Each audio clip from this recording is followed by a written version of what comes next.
बहुत स्वस्थ, बहुत सुंदर, बहुत सुसंस्कृत। वह बिल्कुल गौतम बुद्ध की तरह एक शाही परिवार से राज्य त्याग कर आए थे।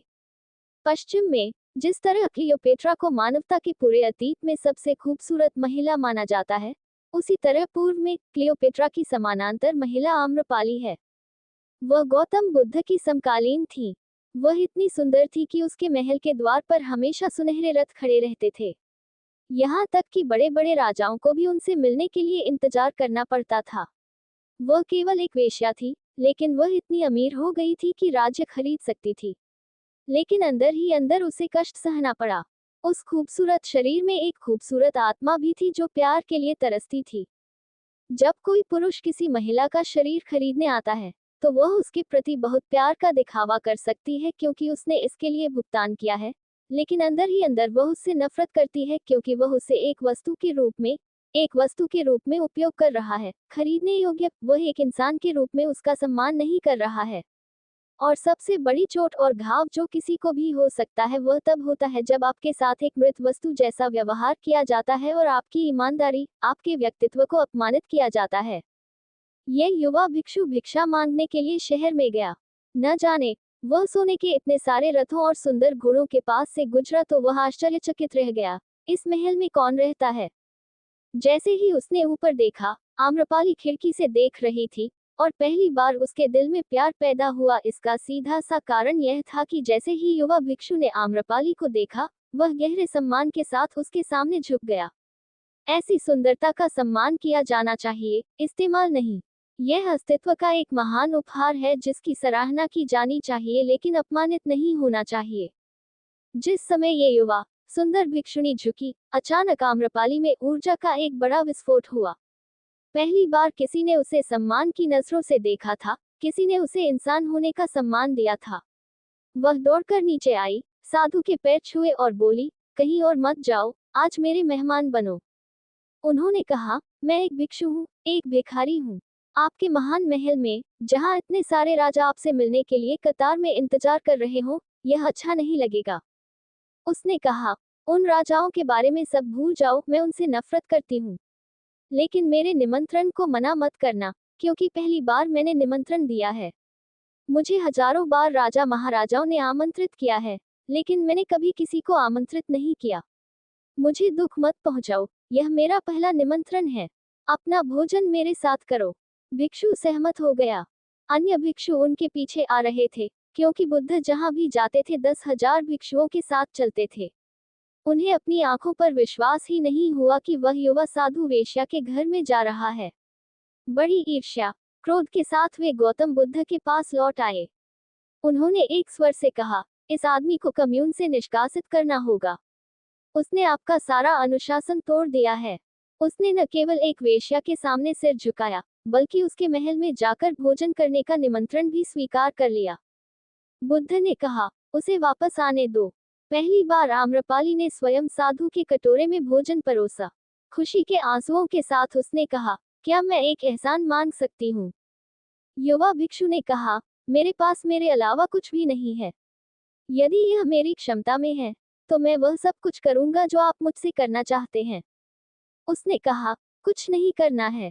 2-3 दिन के भीतर वर्षा ऋतु प्रारंभ होने वाली है, और बौद्ध भिक्षुओं का नियम था कि वर्षा ऋतु में वे 4 महीने तक एक ही स्थान पर रहते थे। साल के 8 महीने तो वे लगातार एक जगह से दूसरी जगह जाते रहते थे, लेकिन बारिश के 4 महीनों में उनके लिए कहीं न कहीं रुकना नितांत आवश्यक था, जहां उन्हें आश्रय मिल सके।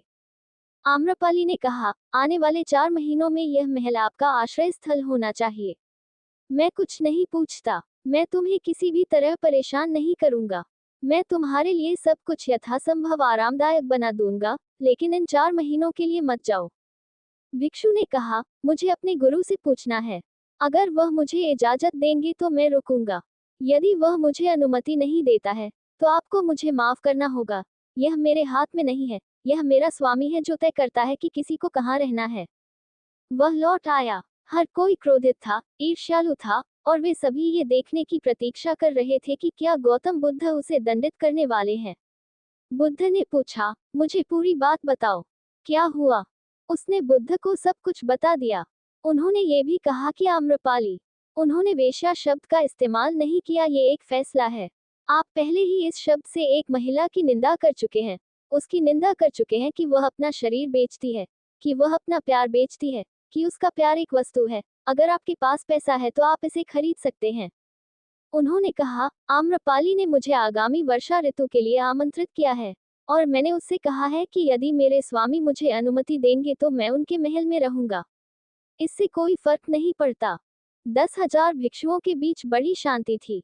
किसी ने नहीं सोचा था कि गौतम बुद्ध कहेंगे, तुम्हें आम्रपाली के साथ रहने की अनुमति है। उन्हें अपने कानों पर विश्वास नहीं हो रहा था। वे क्या सुन रहे थे? एक साधु जिसने संसार का त्याग कर दिया है, वह 4 महीने तक एक वेश्या के घर में रहेगा। एक बूढ़ा साधु खड़ा हुआ और बोला, ये ठीक नहीं है। ये आदमी एक तथ्य छुपा रहा है। उनका कहना है कि एक महिला आम्रपाली ने उन्हें आमंत्रित किया है। वह औरत नहीं, वेश्या है। गौतम बुद्ध ने कहा, मैं जानता हूँ, और क्योंकि उसने वेश्या शब्द का प्रयोग नहीं किया है इसलिए मैं उसे वहां रहने की अनुमति दे रहा हूँ। उसका सम्मान है, कोई निर्णय नहीं, कोई निंदा नहीं। वह स्वयं रहना नहीं चाहता, इसीलिए अपने स्वामी से पूछने यहाँ आया है। यदि आपने मुझसे वहां रुकने के लिए कहा तो मैं आपको अनुमति नहीं दूंगा। एक अन्य भिक्षु ने कहा, ये एक अजीब निर्णय है। हम अपना साधु खो देंगे। वह महिला कोई आम महिला नहीं बल्कि एक जादूगरनी है। यह आदमी 4 महीने में सदाचारी जीवन, अच्छे जीवन, संत के जीवन से पूरी तरह से खो जाएगा। 4 महीने के बाद वह पापी बनकर आएगा। गौतम बुद्ध ने कहा, 4 महीने के बाद तुम यहाँ रहोगे, मैं यहाँ रहूंगा, देखते हैं क्या होता है। क्योंकि मुझे उनके ध्यान पर भरोसा है और मुझे उनकी अंतर्दृष्टि पर भरोसा है। उसे रोकना उस पर अविश्वास करना होगा। वह मुझ पर भरोसा करता है, अन्यथा आने की कोई जरूरत नहीं थी। वह भिक्षा पात्र फेंक सकता था और वहीं पड़ा रह सकता था। मैं उसे समझता हूँ और मैं उसकी चेतना को जानता हूँ। यह अच्छा अवसर है, अग्नि परीक्षा है, देखना है कि क्या होता है। बस 4 महीने इंतजार करें। भिक्षुओं के लिए वे 4 महीने बहुत लंबे थे। प्रत्येक दिन बहुत धीमी गति से बीत रहा था और वे कल्पना कर रहे थे कि क्या हो रहा होगा। वे रात में सपने देख रहे थे कि क्या हो रहा होगा। और 4 महीने के बाद भिक्षु एक सुंदर स्त्री के साथ वापस आया। उसने बुद्ध से कहा, वह आम्रपाली है। वह कम्यून में दीक्षित होना चाहती है। मैं उसकी अनुशंसा करता हूँ। वह एक अनोखी महिला है। वह न केवल सुंदर है, बल्कि उसकी आत्मा उतनी पवित्र है जितनी आप कल्पना कर सकते हैं। वह गौतम बुद्ध के चरणों में गिर पड़ी। यह उन 10,000 लोगों के लिए और भी बड़ा झटका था। और बुद्ध ने उनसे कहा, मैं जानता हूँ कि ये 4 महीने बहुत लंबे रहे हैं और तुम्हें बहुत कष्ट सहना पड़ा है। दिन ब दिन आपका मन केवल यही सोच रहा था कि साधु और आम्रपाली के बीच क्या हो रहा था, कि उसे उस स्त्री से प्रेम हो गया होगा और वह गर्त में चला गया होगा। 4 महीने बीत जाएंगे, बारिश बंद हो जाएगी, लेकिन वह वापस नहीं आएगा। किस मुंह से? लेकिन आप देखिए, जब एक जागरूक व्यक्ति वेश्या के घर में प्रवेश करता है, तो वेश्या ही बदल जाती है, चेतना वाला व्यक्ति नहीं। ये हमेशा निचला होता है जो उच्चतर के संपर्क में आने पर परिवर्तन से गुजरता है। ऊंचे को नीचे नहीं घसीटा जा सकता। उसके नाम आम्रपाली का अर्थ है। उसके पास सबसे बड़ा आम का बगीचा था, शायद 100 वर्ग मील, और उसने इसे गौतम बुद्ध को दान कर दिया था। ये सबसे खूबसूरत जगह थी। और उसने बुद्ध के संदेश के प्रसार के लिए अपना महल, अपने सभी विशाल संसाधन प्रस्तुत कर दिए।